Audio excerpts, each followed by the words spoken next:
भगवान श्री कृष्ण भी बड़े विलक्षण, उनका सख्य भाव, तो सखा बनकर श्याम सुंदर प्रकट हो जाते और माधव दास जी से बड़ी बातें करते। एक दिन भगवान श्री कृष्ण आए, माधव दास जी ने देखा तो भगवान बड़े उदास, बहुत उदास। माधव दास जी ने कहा, क्या हुआ, उदास क्यों है? श्री कृष्ण बोले, कुछ नहीं है। नहीं कुछ तो बताओ। क्या बताएं? नहीं बताओ बताओ। भगवान कृष्ण बोले कि एक बात है। क्या? जब से वृंदावन छोड़ा, यहां जगन्नाथपुरी में आए, हां, तब से चोरी करने को नहीं मिली। माधव दास जी बोले, अरे बचपन की बातें छोड़ो, अब तो यहां। भगवान बोले, सो तो ठीक है, लेकिन जिसकी जो आदत पड़ी हो। बहुत कहा माधव दास जी ने, बोले नहीं, चोरी की तो खैर अब क्या। तो माधव दास जी बोले, इतनी आदत तो कर ही लो। बोले, कर कैसे ले, कोई साथी नहीं मिलता। वृंदावन में तो तमाम सखा थे, यहां कोई सखा ही नहीं है, एक तुम ही हो। माधव दास जी बोले, महाराज हम, हाँ चलो। माधव दास जी बोले, कहां? बोले, चोरी करने चलो।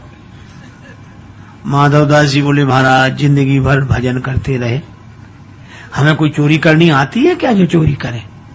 भगवान ने कहा कि तुम मन बनाओ, चोरी करना तो हम सिखा देंगे। तो अच्छा, हाँ, और चोरी में तो थोड़ी फुर्ती रखनी चाहिए, बस, और क्या। अब भगवान ने समझा, माधव दास मान गए कि चलो तुम्हारे साथ चोरी करेंगे, पर चलना कहां सो बताओ। भगवान ने कहा कि ये जगन्नाथपुरी का राजा के बगीचे में बड़े सुंदर कटहल के फल लगे हैं और ये भेजता ही नहीं है। माधव दास जी बोले, तो चोरी करने की क्या जरूरत, राजा साहब तो हमारे शिष्य हैं, कल हम जाकर उनसे कहेंगे और आपके लिए कटहल ले आएंगे। भगवान बोले, नहीं ऐसे नहीं, मजा तो चुराने में ही आता है। अच्छा चलो, गए राजा के बाग में। अब माधव दास जी और भगवान कृष्ण। अब भगवान बोले, धीरे धीरे बोलना, ठीक है। अब माधव दास जी को तो कोई अभ्यास था नहीं, तो जैसे ये कटहल के पेड़ के पास पहुंचे,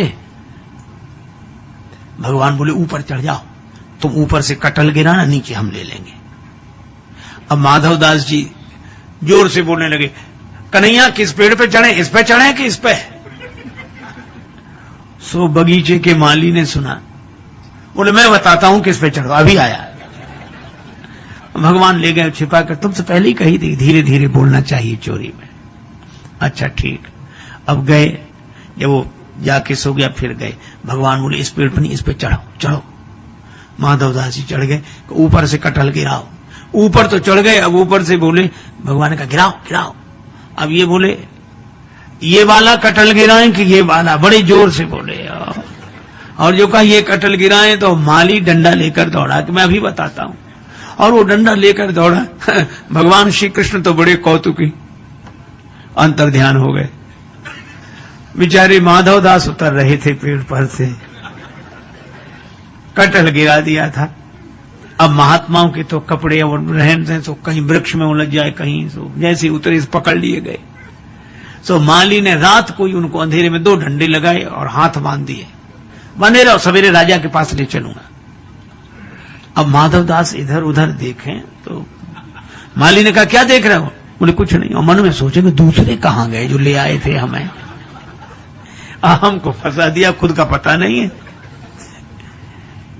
रात भर बंधे रहे। सवेरे माली ने कहा, चलो राजा साहब के पास। सो हाथ बांधे और माधव दास जी को ले जाए। माधव दास जी बोले, चलो। रास्ते में राजा साहब मिले। राजा साहब घूमने आ रहे थे, उन्होंने देखा कि हमारे गुरुजी को माली क्यों बांधे, तो छड़ी लेकर माली को मारने दौड़े, इनको क्यों बांधा? तो माधव दास जी बोले, इससे कुछ मत कहो। क्यों? बोले, जब ऐसी बंधने के काम करेंगे तो बंधेंगे ही, तो आपने क्या किया ऐसा? माधव दास जी बोले, चोरी। आपने चोरी? हां। कैसे? बोले, अब कुसंग में पड़ के सब करना पड़ता है। अरे भाई, किसका कुसंग? बोले, ये घर में बताएंगे। राजा साहब घर लेकर गए। माधव दास जी ने स्नान किया, बैठे, राजा साहब बैठे। माधव दास जी ने पूरी कहानी सुनाई। कहो कन्हैया वो बिना चोरी के नहीं रह पाते हैं। वो वृंदावन से यहाँ आ गए, कहते चोरी करने को मिली नहीं, मजा नहीं आ रहा, सखा कोई नहीं, सो कोई नहीं हम ही मिले। सो हमको कहा कि तुम चलो, और वो माली डंडा लेकर आया, खुद तोड़ गए, हम पिटते रहे रात भर। और राजा ने सुना, राजा भक्त हृदय, नेत्र सजल हो गए, रोमांचित गात हो गया, और उसने माधव दास जी की बात सुनकर अपना पूरा बगीचा ही श्री जगन्नाथ जी के नाम लिख दिया। और भक्तजन कहते हैं कि आज भी वो बगीचा श्री जगन्नाथ जी के नाम है। तो भगवान ऐसे विलक्षण हैं कि सारे नियम एक तरफ रख के उनको चोरी में ही आनंद। शाम को माधव दास जी वो लिखा पढ़ी का कागज लेकर आए, समुद्र किनारे तो भगवान फिर प्रकट, और भगवान कृष्ण मुस्कुराकर बोले, और संत जी रात कैसी कटी? हम तो तुमसे पहले ही कही थी कि फुर्ती रखनी चाहिए, तुम ऐसे उतर रहे थे पेड़ पर से जैसे कहीं कुछ हुआ ही ना हो, बड़े आराम आराम से। माधव दास जी बोले, हम तो पिटे और बंधे रहे, आप तो अंतर्ध्यान होकर आ गए, लेकिन कुछ मिला?